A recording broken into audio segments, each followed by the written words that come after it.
আসসালামু আলাইকুম। বাংলার সংবাদে সবাইকে স্বাগত জানাচ্ছি। আমি নাইম ফাথুম মুবিন। সংবাদ শিরোনাম।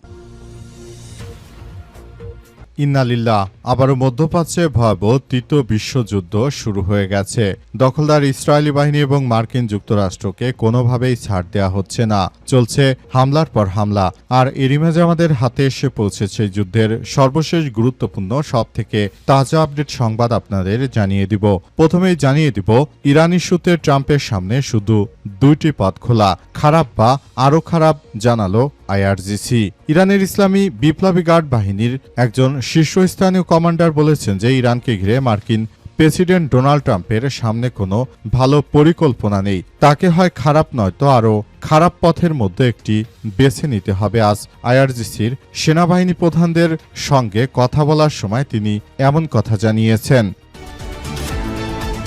এরপর জানাবো, ইরানের সর্বোচ্চ নেতার নির্দেশনায় সংসদের ভবিষ্যৎ কর্মপরিকল্পনা নির্ধারণ করা হবে বললেন বাঘের গালিবাফ। ইরানের সংসদ মজলিসের স্পিকার মোহাম্মদ বাঘের গালিবাফ জানিয়েছেন যে ইরানের সর্বোচ্চ নেতা আয়তুল্লাহ মোস্তফা খামেনির বার্তা তাদের জন্য ভবিষ্যতের দিক নির্দেশনা এবং 12তম সংসদের কাজের মূল রোডম্যাপ হিসেবে কাজ করবে। তিনি জানান, সর্বোচ্চ ধর্মীয় নেতার নির্দেশনা ছাড়া ইরান একটি কাজও করবে না, সেটি আমরা কখনো করতেও চাই না। এদিকে ইরান যুদ্ধে ট্রাম্পকে দুর্বল করে দিয়েছে। নির্বাচনের আগে রিপাবলিকানদের জনপ্রিয়তা তলানিতে ঠেকেছে। মার্কিন যুক্তরাষ্ট্রের প্রেসিডেন্ট ডোনাল্ড ট্রাম্প তিনি রিপাবলিকান দলের থেকে নির্বাচন করে জয়ী হয়েছেন এবং তিনি আসলে এমনভাবে কার্যক্রম চালিয়েছেন যে তিনি ক্ষমতা আসার আগে সবাইকে বলেছিলেন যে তিনি যদি ক্ষমতায় যেতে পারেন তাহলে ভবিষ্যতে আসলে সবকিছু তিনি এমনভাবে করবেন যাতে করে ভবিষ্যতে আর কখনোই যুক্তরাষ্ট্রের সঙ্গে কোনো দেশে যেন যুদ্ধ না বাধে। কিন্তু তিনি ক্ষমতা আসার পর সেটি কথা রাখতে পারেননি।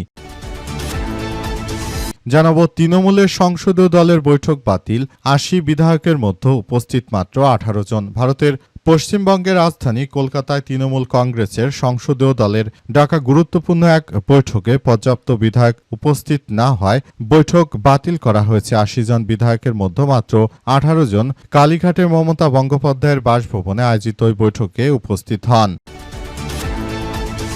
এবং সর্বশেষ জানাবো, তলাবিহীন ঝুড়ির বাংলাদেশকে এক অনন্য উচ্চতায় নিয়েছিলেন জিয়াউর রহমান বললেন বিএনপির প্রধানমন্ত্রী তারেক রহমান। তারেক রহমান জানিয়েছেন যে আমাদের রাষ্ট্রপতি জিয়াউর রহমান তিনি বাংলাদেশকে এক তলাবিহীন ঝুড়ি থেকে অনন্য উচ্চতায় নিয়ে গিয়েছিলেন।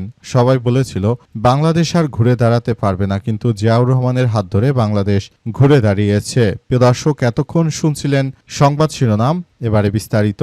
তবে তার আগে বন্ধুরা অনুরোধ থাকবে এই সংবাদটিতে একটি লাইক দিন। এই চ্যানেলে আপনি নতুন হয়ে থাকলে আমাদের সংবাদটি দেখতে দেখতে চ্যানেলটি সাবস্ক্রাইব করে রাখুন। কমেন্ট করে বন্ধুরা আপনার মূল্যবান মতামত জানিয়ে দিন আপনি বিশ্বের কোন দেশ থেকে বা বাংলাদেশের কোন স্থান থেকে আমাদের সংবাদটি দেখছেন এবং শুনছেন। আর বন্ধুরা, আজকের সংবাদ সম্পর্কে আপনার মূল্যবান মতামত কমেন্ট বক্সে কমেন্ট করে জানিয়ে দিন আপনি বিশ্বের কোন দেশ থেকে বা বাংলাদেশের কোন স্থান থেকে আমাদের সঙ্গে কানেক্টেড রয়েছেন। আর গাজা যুদ্ধে আপনি যদি নিরীহ ফিলিস্তিনিদের ভালোবেসে থাকেন বন্ধুরা, কমেন্ট বক্সে কমেন্টের মাধ্যমে পুরো বিশ্বকে সেটি জানিয়ে দিতে পারেন। এবারে বিস্তারিত। ইরানের সর্বোচ্চ নেতার নির্দেশেই সংসদের ভবিষ্যৎ কর্মপরিকল্পনা বললেন বাঘের গালিবাফ। আলহামদুলিল্লাহ, ইরানের ইসলামী বিপ্লবী গার্ড বাহিনীর সদস্যরা জানিয়েছেন যে আমাদের সর্বোচ্চ ধর্মীয় নেতা যেভাবে নির্দেশনা দিয়েছে আমরা ঠিক একইভাবে আমাদের এই কার্যক্রম চালাচ্ছি। মার্কিন যুক্তরাষ্ট্র এবং সন্ত্রাসী দখলদারদের বিরুদ্ধে আমরা যে অগ্রযাত্রা ভূমিকা রেখেছি সেটি পৃথিবীর ইতিহাসে আমরা আমাদের সর্বোচ্চ ধর্মীয় নেতার প্রতি কৃতজ্ঞতা জানাই।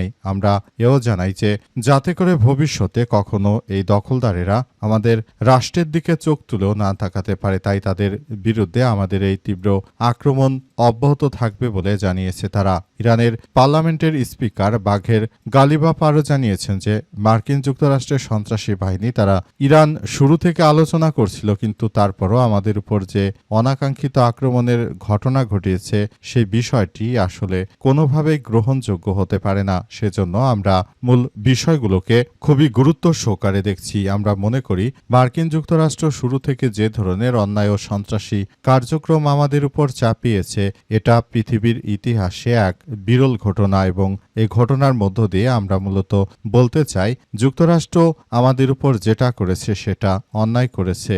এটা তারা যদি এভাবে করতে থাকে তাহলে ইরানও তাদেরকে কোনো ছাড় দেবে না। ইরানও তাদেরকে ধ্বংসস্তূপে পরিণত করার মধ্য দিয়ে এগিয়ে যাবে বলে জানিয়েছেন ইরানের পার্লামেন্টের স্পিকার বাঘের গালিবাফ। তাই তিনি প্রিয় দেশবাসীর প্রতি উদাত্ত আহ্বান জানিয়েছেন এবং বলেছেন, আপনারা সবাই একসঙ্গে চলুন এবং দেশটাকে সুন্দরভাবে গড়ে তোলার মধ্য দিয়ে জায়নবাদীদেরকে ধ্বংসস্তূপে পরিণত করুন।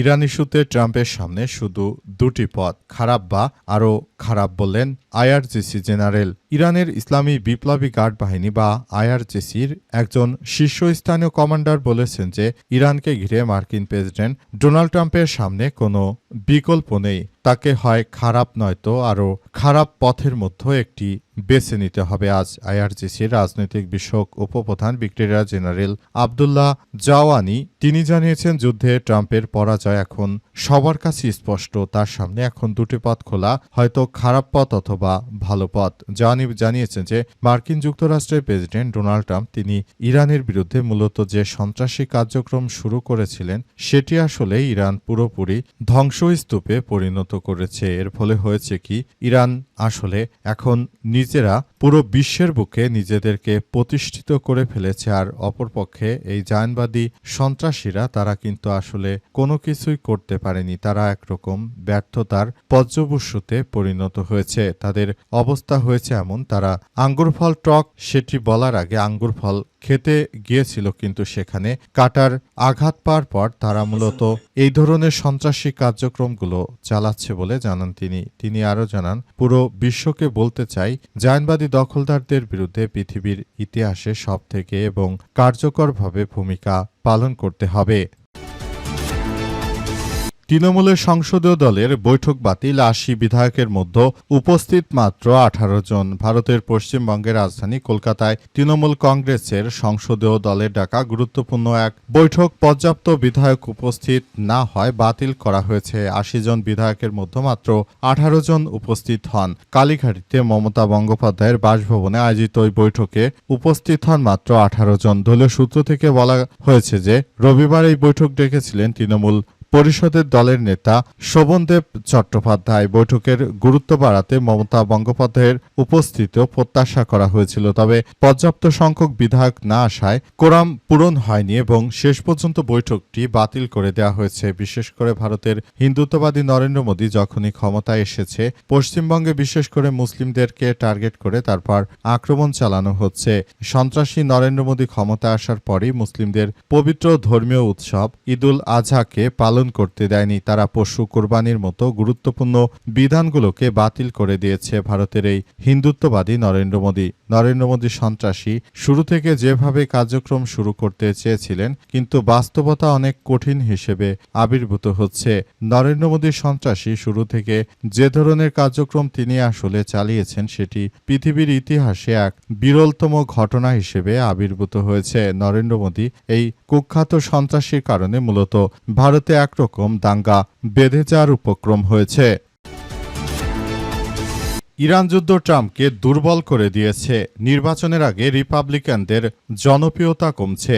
পাস্টুডে জানিয়েছে যে কাউন্সিল অব ফরেন রিলেশনসের বরাতে ইরানের international group of student news agency জানিয়েছে যে আজ মন্ত্রিসভার এক বৈঠকের ফাঁকে মার্কিন প্রেসিডেন্ট ডোনাল্ড ট্রাম্প দাবি করেছেন যে মধ্যবর্তী নির্বাচনে কি হয় তা আমরা পরোয়া করি না। তিনি দাবি করেছেন যে আলোচনায় সময়ক্ষেপণ করতে এবং অপেক্ষা করার জন্য ইরানি নেতারা তার নির্বাচনী দুর্বলতার উপর নির্ভর করতে পারে না। ইরান ইস্যুতে ট্রাম্পের হিসাব নিকাশ মধ্যবর্তী নির্বাচনের ভূমিকা যাই হোক না কেন, মনে করা হচ্ছে যুক্তরাষ্ট্রে নভেম্বরের নির্বাচনে ইরানের অভ্যন্তরীণ গুরুত্বপূর্ণ ভূমিকা পালন করবে। ইরানের ব্যাপারে নীতি নির্ধারণের ক্ষেত্রে মার্কিন যুক্তরাষ্ট্রের প্রেসিডেন্ট ডোনাল্ড ট্রাম্প তিনি শুরু থেকে যে পদ্ধতিগতভাবে হেঁটেছিলেন, কিন্তু শেষ পর্যন্ত তিনি সেভাবে আর চলতে পারছেন না। তিনি ক্ষমতার দম্ভে এবং ক্ষমতার মোহে মোহে পড়ে ইরানের বিরুদ্ধে যে শক্তিশালী হামলা চালিয়েছিলেন, কিন্তু শেষ পর্যন্ত তার প্রতিরক্ষা বিভাগ সেটিকে হজম দিতে পারেনি।